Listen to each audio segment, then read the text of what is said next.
Beautiful people, welcome back to my channel. I guess you can call it a podcast, and we are here to talk about All the Queen's Men Season 1, Episode 2. You guys, I'm going to need your comments and your help with this one, okay? The first one, I was trying to give you guys verbatim and do a complete and total recap, and not everyone likes that. Not everyone wants to know blow by blow everything that's going on. So in this one, I am just going to give commentary. I'm gonna tell what's happening, but I'm not gonna do their exactly what they're saying and everything. We're just gonna talk about what happened, and you guys leave me a comment and let me know which way you prefer. If you prefer the way I did episode 1 or this one, let me know, and let's get into it. Alright, so the episode opens exactly where it left off. We're in the bedroom where Madam just killed her business partner because Doc has been sleeping with his wife.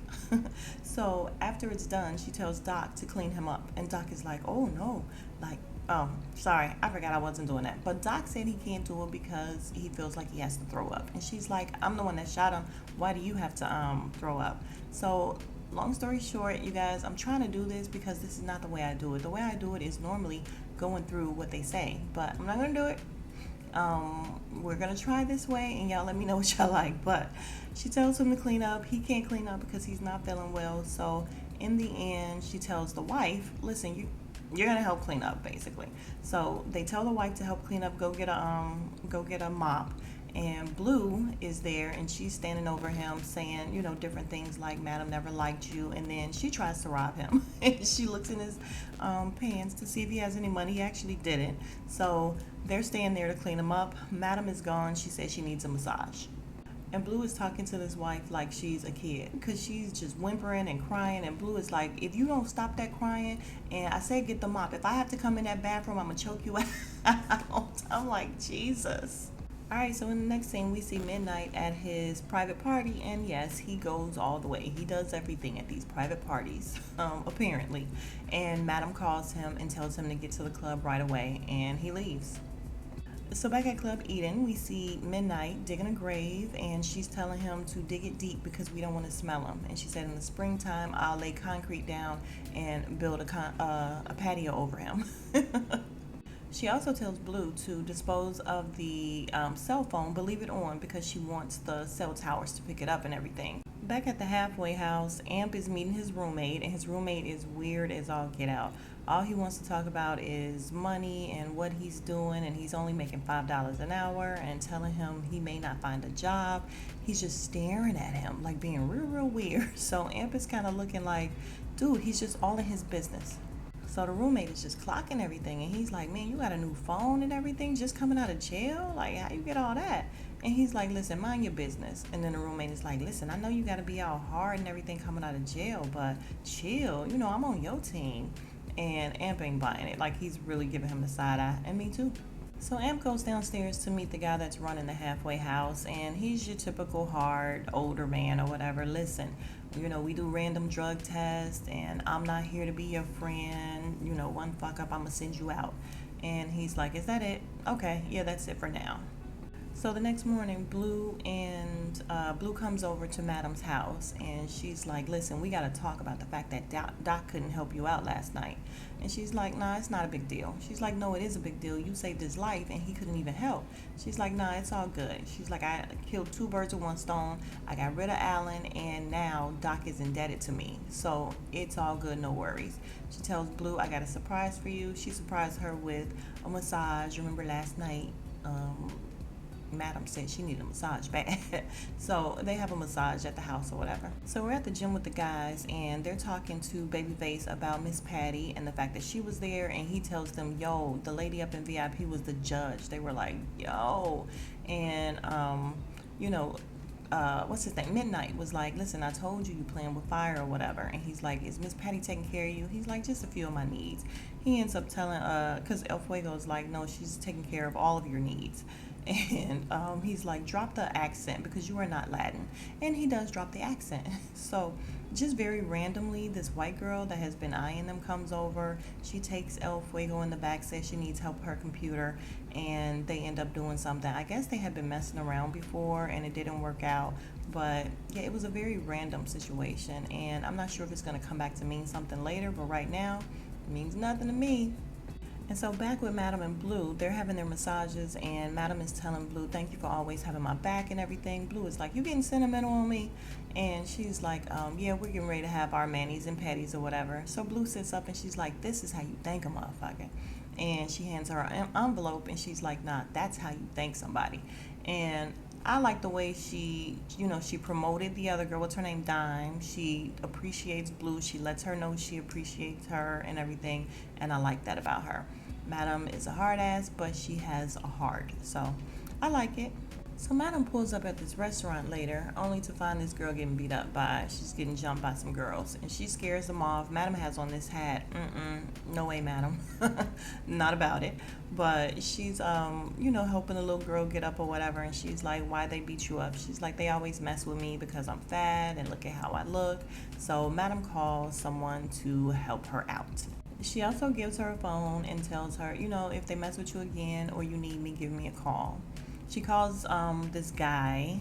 Let me find out his name. His name is Gabriel, and she calls him. He's not about her. He just sounds like he's very over her. Like, the phone is ringing. He sees that it's her, and he's like, ugh, oh my God, what does she want? He answers the phone. He's like, listen, I got these clothes. They're here. It's fine. She's like, we'll bring them to the club. He's like, you got it. And she tells him that, she wants to send someone over there. And he's like, nah, I'm not doing this. This is not what I do. And she's like, yeah, you're going to do it. Period. She tells the girl to go see him and, so she can get all made up and look better. So when Madam goes inside to meet Dime so that they can have their lunch or whatever, Dime is like, you're always being so helpful. Is she okay? Madam's like, yeah, she's fine. Madam tells her, listen, thank you for dropping off my nephew, and I saw how you was looking at him. Dime is like, listen, let's keep it cute, keep it about business. And Madam says, okay, fine. I am thinking about opening another club and having you run it. And of course, Dime is cool with that. So then we see this white girl and this guy sitting at the bar, and he's like, yeah, that's her. And the white girl's like, go over and talk to her. You've been coming here every week trying to get up the nerve to talk to her, spending money you don't have. Go talk to her. So he finally gets the nerve up to go and talk to her, and she's like, yeah, like, what do you want? And he tells her he's a dancer. He wants to dance at the club. She's like, no, thank you. I have enough dancers. He's like, but I'm good. She said, I said no. She tells him, turn around, let me see your ass. He looks uncomfortable. She's like, pull up the shirt. I can't see nothing. So she kind of looks him over and lets him know, listen, you can come to the club to do the amateur night or whatever. See what you got. That's fine. And then she looks over across the bar and she's like, who's that? And he's like, that's my girlfriend. And she's like, that white girl? You like white girls? And he's like, yeah.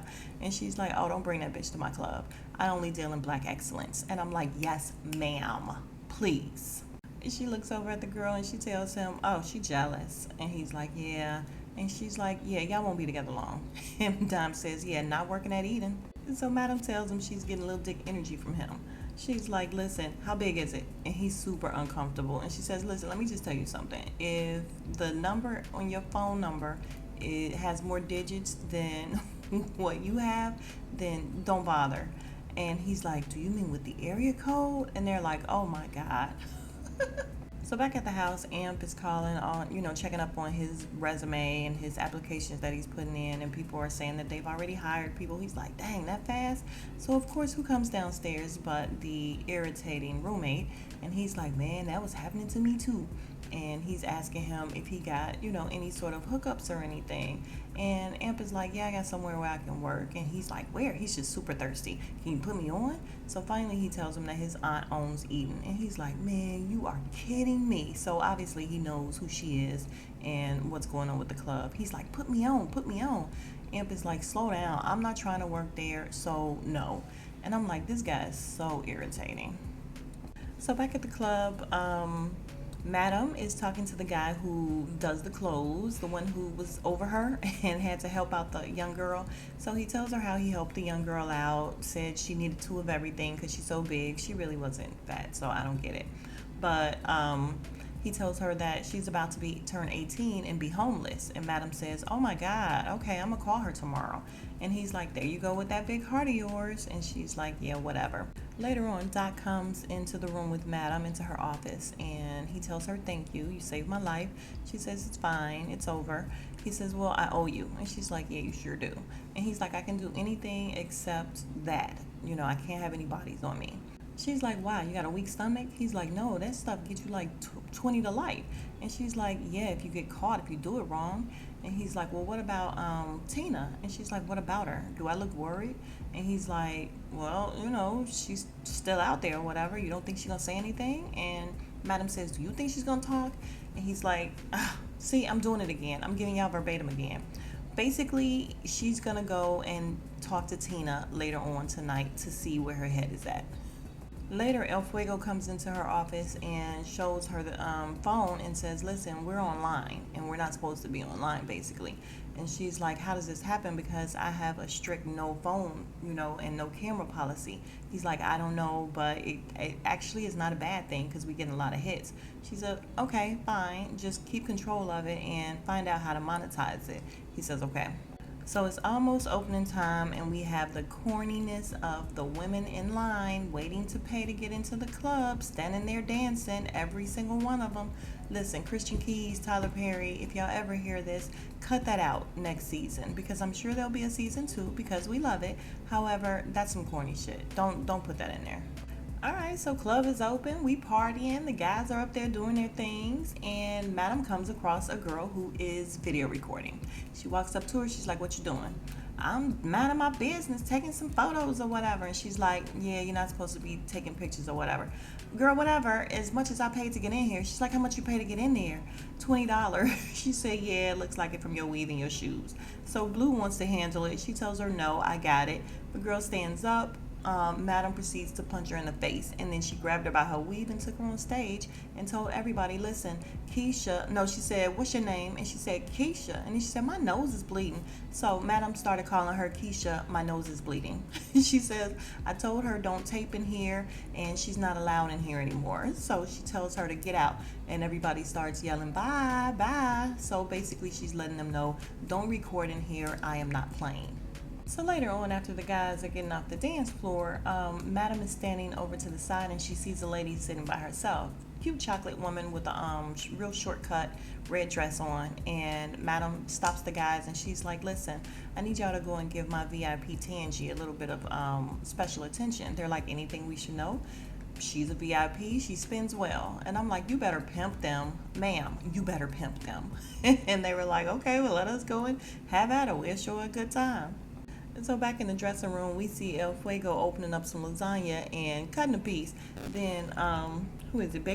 Doc comes in, and he's like, hey, is this from the same girl who made the tamales? He's like, yeah. So he's like, I want some. So everybody wants some. Midnight comes in. He's like, is this from the thick chick that made the wings? El Fuego is like, yes, it's her. She made everything. And they're like about to tear this food up. And over the loudspeaker, you hear Madam say, you get fat, you get fired. She's like, y'all better keep it tight in there eating lasagna. They didn't care. They was tearing that lasagna up. So while they're in there, someone's phone is ringing, and it's Doc's. And it just so happened to be Tina, the wife. And she's like, man, I can't believe Madam killed him like that. And basically, yeah, she's trying to set him up. And he realizes it. And he's like, listen, I told you don't be calling me when you smoking. Because he's like, what are you talking about? She's like, you saw her kill him. He's like, don't call me when you smoking. So then after she hangs up, we see that she does have the police there. And they were tapping the phone trying to get him caught up. But he doesn't fall for it, so good for you, Doc. And Tina, who is a horrible actress, by the way, she's there. She's like, yeah, this lady is crazy. We got to get her. And that's pretty much how the episode ends. So I will see you guys soon for the next episode. You guys let me know again, was this fine? Or was the season 1, episode 1 the way it was done? Is that better? Let me know, and we'll get it all hashed out. But if you are still here, I do appreciate you. If you have not subscribed, please do. And again, I will see you guys soon for the next video. Smooches.